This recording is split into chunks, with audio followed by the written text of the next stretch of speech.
Un café et l'audition, le magazine du développement durable et de l'économie solidaire, présenté par Geneviève Fontaine pour l'association Evel-Eco. Bonsoir Geneviève. Bonsoir, et par Philippe Chemla pour l'espace ouvert d'éducation permanente du Pays Grassois. Bonsoir Philippe. Salut. On va parler ce soir d'un sujet qui détend, qui met en forme, qui ne concerne absolument personne. On va parler d'argent, de monnaie et un peu de demain. Oui, et un peu de demain. Donc, en fait, il y a eu une projection, il y a pas mal de projections en ce moment, un peu partout sur le territoire du film Demain. Et dans ce film qui aborde d'abord l'alimentation, puis l'énergie, puis l'économie, oui. Puis ensuite la démocratie et pour finir par l'éducation, il y a un gros focus sur les monnaies locales complémentaires comme outil effectivement pour accompagner la transition écologique sur les territoires. Et effectivement, comme ici sur le Pays de Grasse, il y a une initiative de création d'une monnaie locale complémentaire. Ça nous a semblé intéressant de pouvoir expliquer un peu comment ça fonctionne et le pourquoi en fait de ces initiatives citoyennes sur les monnaies locales. On peut imaginer que effectivement une monnaie locale complémentaire sur un territoire peut contribuer utilement au développement local durable en recréant du lien social, en contribuant à recréer du lien social et en apportant peut-être des moyens pour que des projets vertueux puissent se développer. Oui, surtout, on va rentrer un peu plus dans le détail, mais en fait, la monnaie locale complémentaire, elle permet aussi d'apporter des financements, de financer des projets qui sont actuellement pas valorisés par le marché, parce que dans un temps très long, effectivement des investissements ou des activités qui ont des impacts environnementaux, sociaux, positifs sur le territoire, mais qui n'ont pas, qui ne font pas l'objet d'un marché et qui donc pour l'instant ne trouvent aucun financement auprès des circuits bancaires traditionnels, auprès des investisseurs traditionnels. Commençons par parler des circuits de financement traditionnels. Parlons argent, parlons crédit. Comment se crée la monnaie ? Parlons monnaie. Parce que faut pas confondre l'argent et la monnaie, justement, parce que l'argent c'est ce qu'on désigne effectivement souvent par le fait que la monnaie génère elle-même de la monnaie, et donc c'est plutôt le côté finance de la monnaie, et c'est qu'une partie de la monnaie, l'argent. Donc la monnaie d'abord elle circule sous plusieurs formes. On en a sous plusieurs formes, on en dispose sous plusieurs formes. On en dispose d'abord sous forme de billets et de pièces. C'est ce qu'on appelle la monnaie fiduciaire. Déjà, cette monnaie-là, elle repose sur la confiance. Parce que quand j'ai un billet de 10 € dans la poche, et si je veux t'acheter quelque chose, ça suppose quand même que tu aies confiance et que tu acceptes que ce bout de papier, qui dans la réalité, dans sa valeur réelle, vaut quelques centimes à fabriquer. Même pas. Tu vas accepter de me donner un bien ou un service qui corresponde à une valeur de 10 €. Donc déjà, ça repose sur le fait qu'on a confiance dans ce bout de papier, parce que sa valeur réelle, c'est qu'un bout de papier. Donc elle est déjà différente de la valeur qu'on lui accorde. Ça, c'est la monnaie fiduciaire, et actuellement, cette monnaie fiduciaire, elle est encore créée par les banques centrales pour ce qui concerne les billets et par le Trésor public en ce qui concerne les pièces. Et elle représente quel pourcentage entre 5 et 7% de la monnaie en circulation suivant les pays européens. Pas C'est-à-dire plus. Une infime partie. Une infime partie, et une partie qui est de plus en plus en diminution. Avec un projet qu'elle disparaisse. Ouais, mais on va y revenir pourquoi. Mais on va y revenir parce que effectivement ça c'est une mécanique, c'est un mécanisme qu'il faut comprendre, et il faut absolument pas que les billets disparaissent, parce que on va voir que c'est une perte de souveraineté effectivement sur la monnaie aussi. L'autre grosse partie de la monnaie, entre 95 et 80 entre de 93 à 95% de la masse monétaire en circulation, de la quantité d'euros en circulation par exemple dans notre territoire, est créée et de la monnaie scripturale, c'est-à-dire qu'elle n'existe, elle est écrite, elle n'existe que dans les lignes de banque que dans les ordinateurs des banques. Alors elle est codée. Là. Elle est codée, voilà. Elle n'existe que dans les ordinateurs et les lignes de code des banques. Et cette monnaie, elle a la particularité d'être créée intégralement par les banques lorsqu'elles octroient des crédits.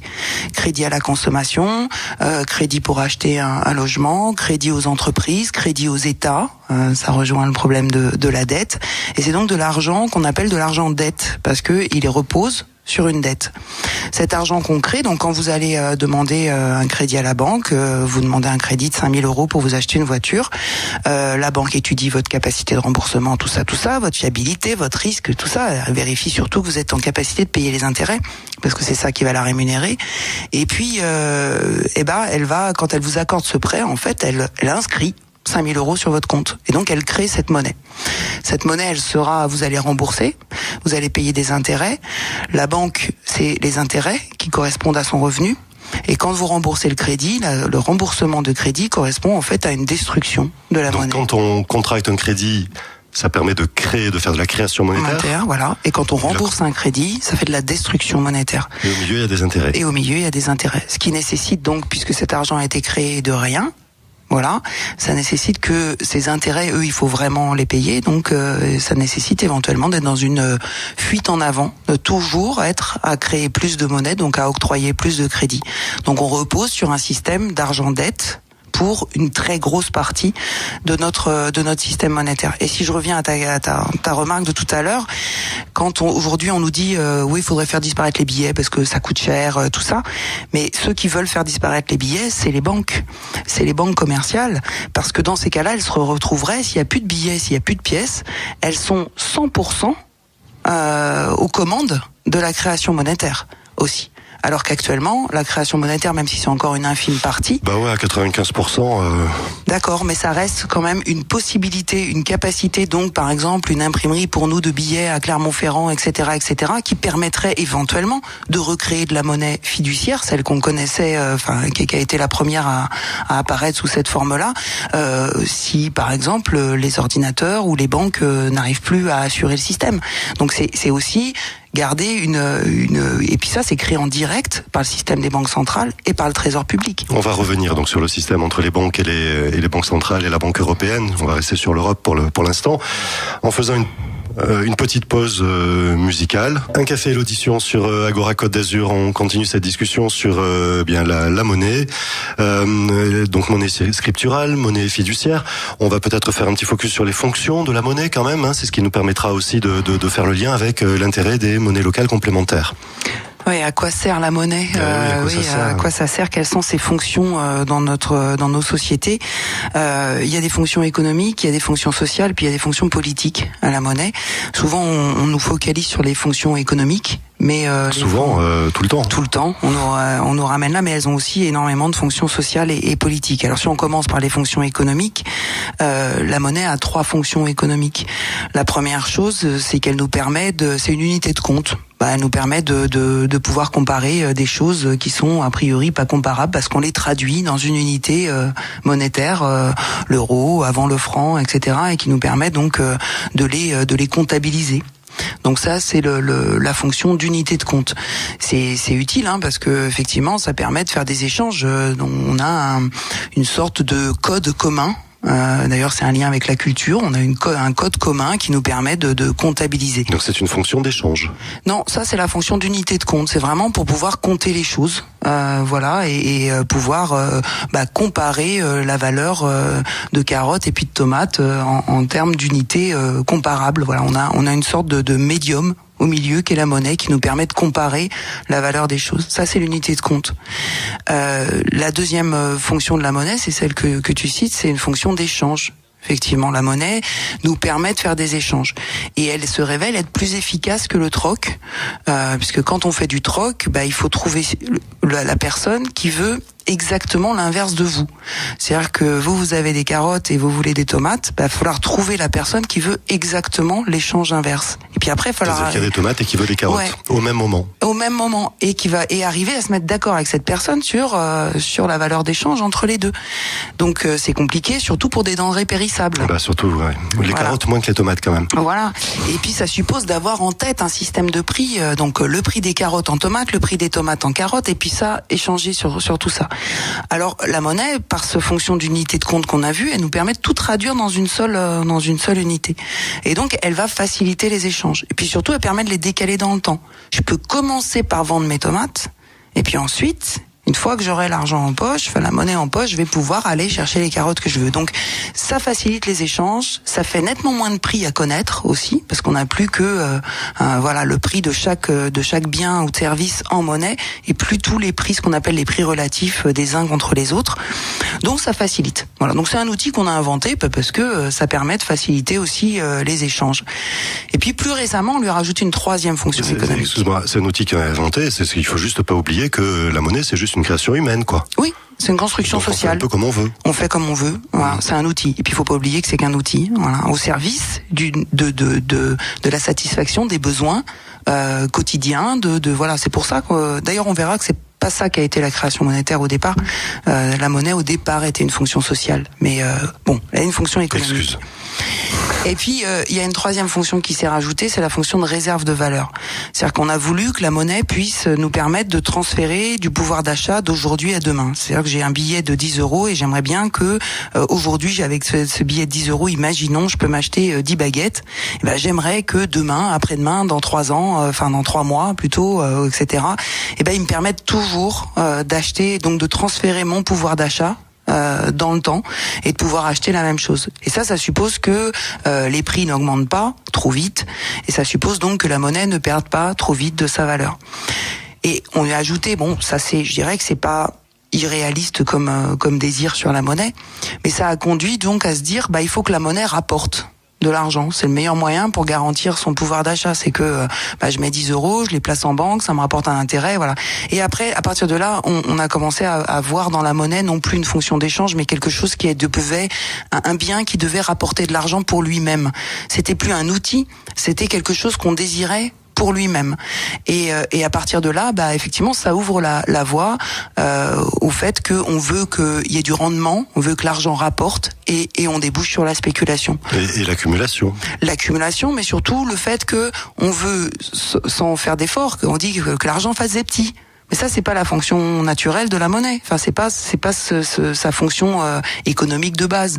Et donc après, ça débouche sur effectivement une financiarisation et sur le côté argent. Donc qu'on évoquait tout à l'heure de la monnaie, c'est-à-dire ce côté où il faut, on cherche avec l'argent qu'on a à faire des placements qui vont nous rapporter dans un temps très court de plus en plus d'argent, et puis on en vient à avoir une déconnexion, ce qu'on appelle la déconnexion entre la réalité de l'économie, qui est la satisfaction des besoins au quotidien, avec le côté finance où des milliards s'échangent tous les millisecondes, et où on en vient à spéculer sans aucune éthique, sans aucun regard sur des denrées premières, de l'alimentation, etc., etc.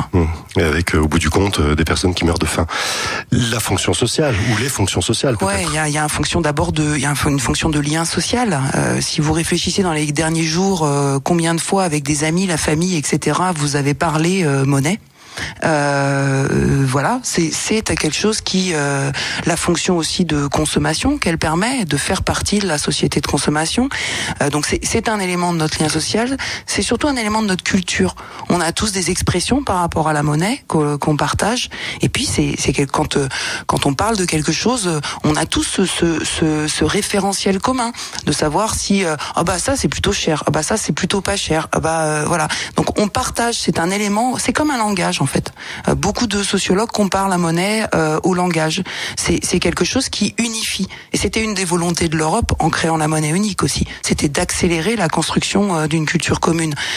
une des finalités, parce que c'était pas la principale, mais voilà. Et puis ça a surtout une fonction politique aussi, la monnaie. La première chose que fait un pays quand il retrouve ou qu'il trouve son indépendance, ça va être de se donner un drapeau, une hymne et une monnaie. Un hymne et une monnaie. Ça va être, c'est la première chose. C'est enfin, ça en fait trois. Hein. Les rois on s'est battu pour l'unification des territoires. C'est aussi fait par la monnaie et donc ça a une fonction politique. C'est une marque de souveraineté. Effectivement, alors qui est pas forcément à l'échelle d'un État, ça peut être à l'échelle d'un territoire. À l'échelle d'un territoire, mais c'est une marque de souveraineté. Et dans une démocratie, la souveraineté appartenant au peuple, eh bien la possibilité de créer de la monnaie appartient au peuple aussi.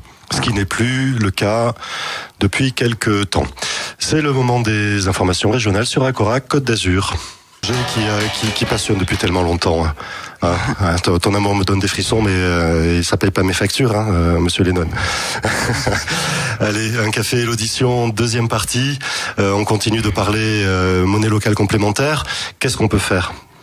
Alors, qu'est-ce qu'on peut faire face voilà, on a posé quelles sont les formes de la monnaie, quelles sont les fonctions de la monnaie. Alors déjà, il faut savoir que on a le pouvoir en tant que citoyen de créer des monnaies qu'on appelle des monnaies locales complémentaires. C'est quelque chose il y avait une sorte d'interstice qui n'était pas vraiment défini, qui nous laissait une liberté. Et puis maintenant, c'est la loi du 31 juillet 2014 sur l'économie sociale et solidaire a officialisé ça. Les citoyens peuvent créer une association qui a pour objectif de créer une monnaie. Les citoyens, pas forcément que des citoyens. Non, mais les acteurs d'un territoire, voilà, peuvent créer une association qui peut créer une monnaie locale sur leur territoire en complément de l'euro, ce qu'on appelle une monnaie locale complémentaire.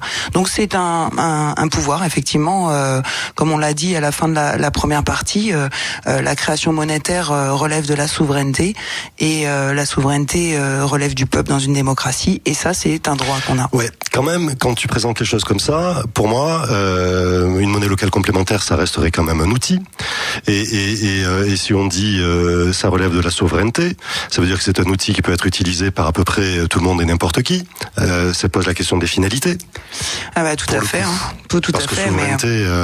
Mais comme tous les outils performants qui peuvent émerger, en particulier de l'économie solidaire depuis des décennies, oui, quand ces outils se révèlent performants, ils peuvent être utilisés avec d'autres finalités. C'est-à-dire que oui, on peut imaginer une monnaie locale complémentaire. Avec d'autres finalités, c'est-à-dire pas forcément des finalités humanistes, pas forcément des finalités solidaires. Voilà, on peut imaginer effectivement une monnaie locale complémentaire qui aurait pour but d'échanger qu'entre personnes d'une certaine origine, d'une certaine couleur de peau, etc. Oui, c'est un outil. Et donc ça suppose donc qu'on réfléchisse que quand on se saisit de cette possibilité qui nous est offerte, eh bien il y ait effectivement un gros travail de réflexion sur une monnaie pour qui, une monnaie pour quoi faire, une monnaie pour quoi faire aussi. Voilà, il faut une monnaie pourquoi.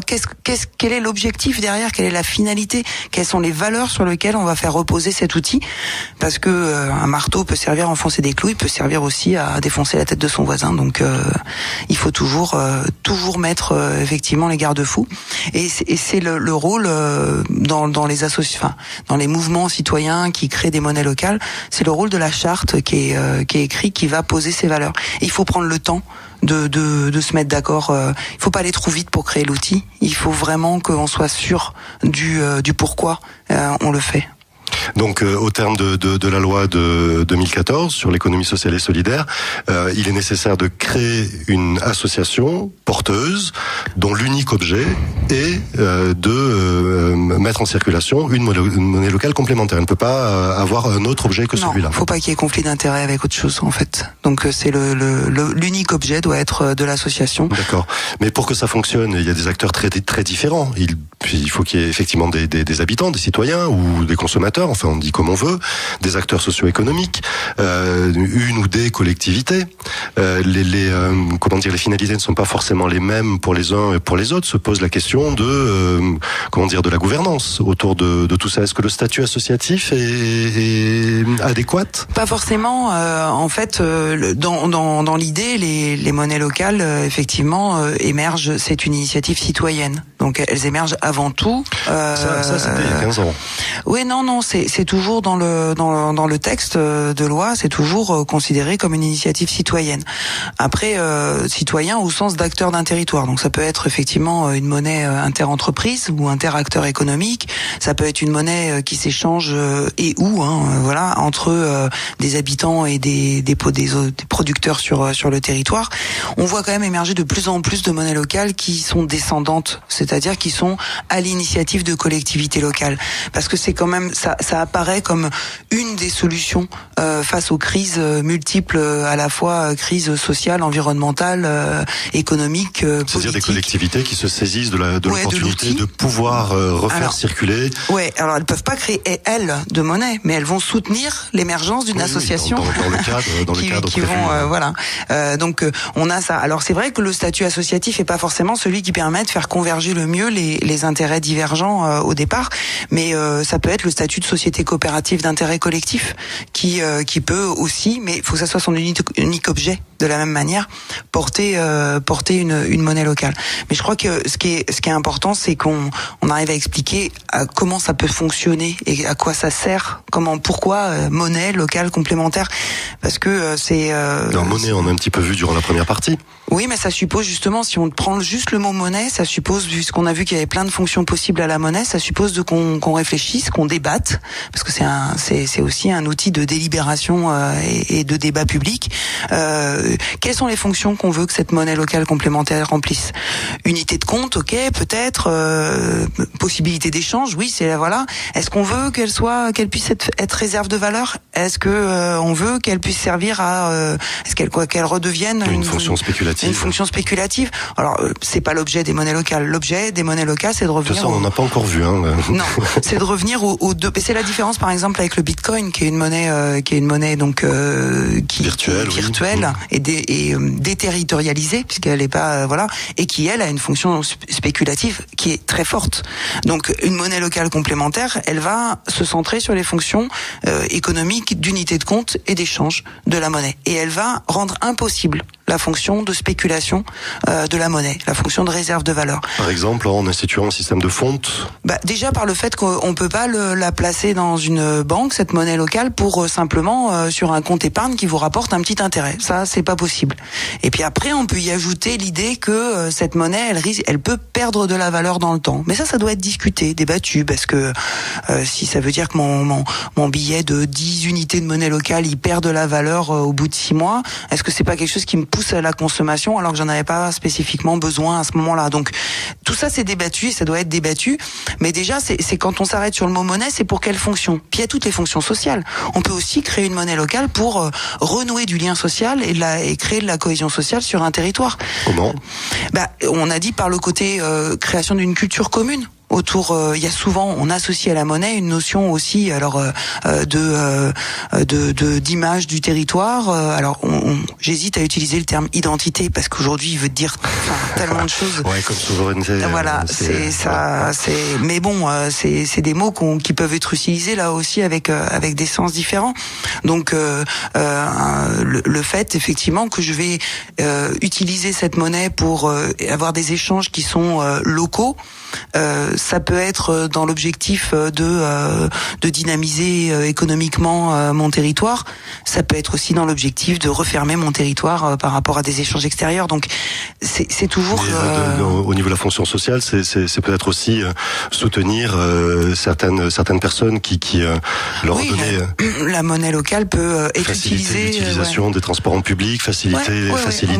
Alors là, c'est le lien avec la transition écologique. On peut utiliser la monnaie locale comme un outil de la transition conditions. Effectivement, par exemple, rien n'empêche une collectivité locale de pouvoir accepter un paiement de services qu'elle gère elle en local, comme par exemple pour certaines collectivités les transports en monnaie locale, pour développer ça. Beaucoup de collectivités qui utilisent les monnaies locales l'utilisent aussi pour verser des compléments d'aide sociale en monnaie locale. À l'origine, c'est la première expérience qui a commencé à être... À Toulouse, c'est l'origine. Le sol violette à Toulouse. Première réflexion, quelle fonction de la monnaie, quoi? Quelle fonction de la monnaie? Après, local. Alors ça suppose de réfléchir sur quel territoire. Voilà. Et puis local. Donc le territoire, il peut être géographique. Ici, le Centifolia, qui est porté par l'association APES, se définit comme une monnaie locale sur le Pays de Grasse. Oui, mais encore une fois, c'est encore en débat. Ça s'arrête où, le Pays de Grasse? Est-ce que c'est les limites de la frontière géographique de l'administration, ou est-ce que c'est le bassin de vie vécu du Pays de Grasse? C'est pas du tout la même chose. Jusqu'à Sophie Antipolis. Ça serait c'est tout ça qu'il faut débattre, et complémentaire, parce que la monnaie locale complémentaire donc vient en complément de l'euro. Elle ne vient pas se substituer à l'euro. Par contre, elle vient remplir des services que l'euro, concrètement sur les territoires, ne remplit pas. L'euro a tendance à, comme toutes les monnaies argent, à se concentrer dans les mains d'une minorité. Qui font toujours plus d'argent avec cette monnaie, et à ne plus être disponible pour satisfaire les besoins essentiels sur un territoire, ou financer des projets qui ont du sens pour le bien-être des habitants, pour le développement local durable, pour tout ça. Des projets qui prennent du temps, des projets qui ne sont pas, dont les impacts ne sont pas monétarisables, ne sont pas évaluables directement comme ça. Ou qui ne sont pas à très court terme. Et tout ça, l'argent, la monnaie argent, l'euro, n'est plus là pour le financer. Et donc la monnaie locale peut venir compléter, donc en complément de l'euro là-dessus. C'est une monnaie qui va circuler sur un territoire limité, pour des échanges qui vont être définis par les citoyens, les acteurs qui vont la créer. Des finalités qui ont été débattues? Oui, alors par exemple, est-ce que c'est pour soutenir l'économie locale? Ok, alors dans ces cas-là, les grandes surfaces installées sur le territoire, c'est l'économie locale aussi. Est-ce qu'on veut que c'est ça? Alors peut-être c'est pas l'économie locale. Alors peut-être on va discuter, ça va être non, c'est pour soutenir la production locale. Ah, déjà c'est plus pareil.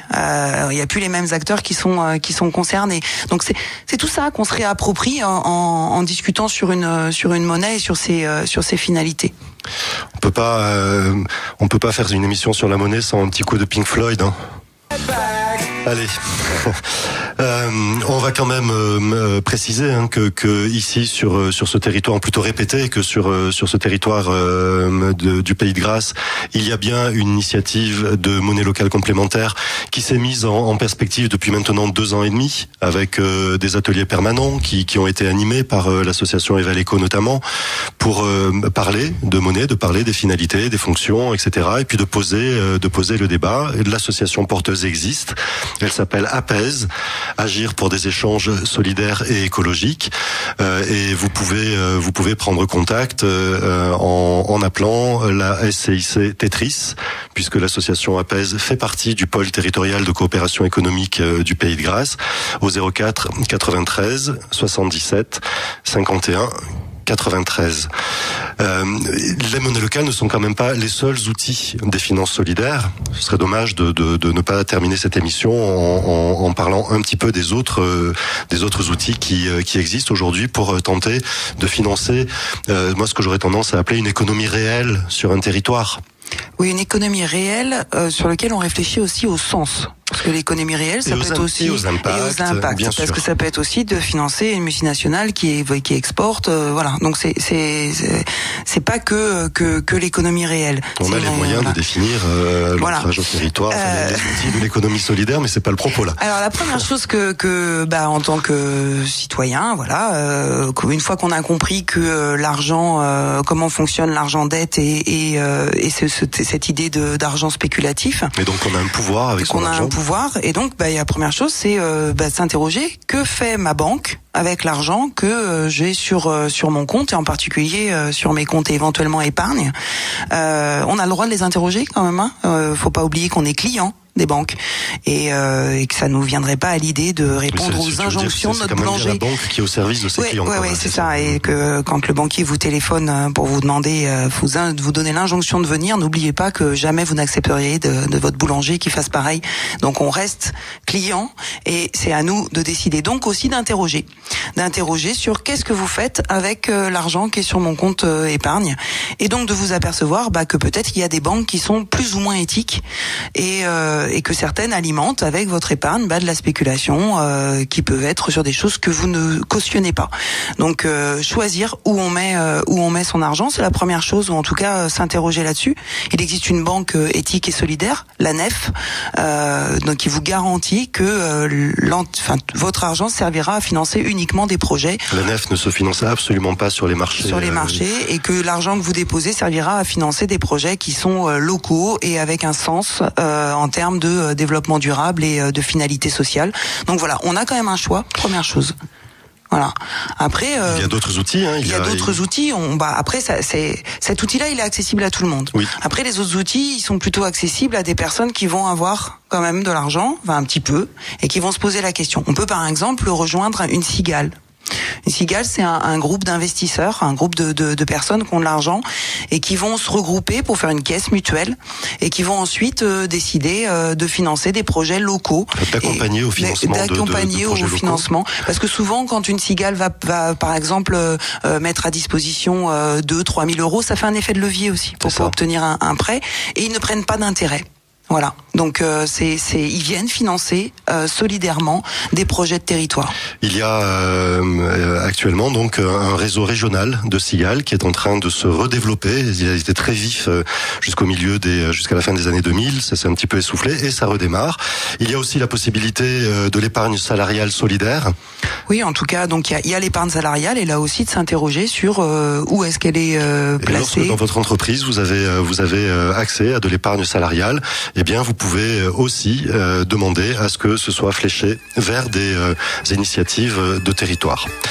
On arrive à la fin de cette émission. Je voudrais quand même qu'on annonce la fiesta. Oui, donc la fiesta le vendredi 25 mars, Fiesta Carnaval. Dans les locaux de la CIC Tetris. Et je viens de me tromper.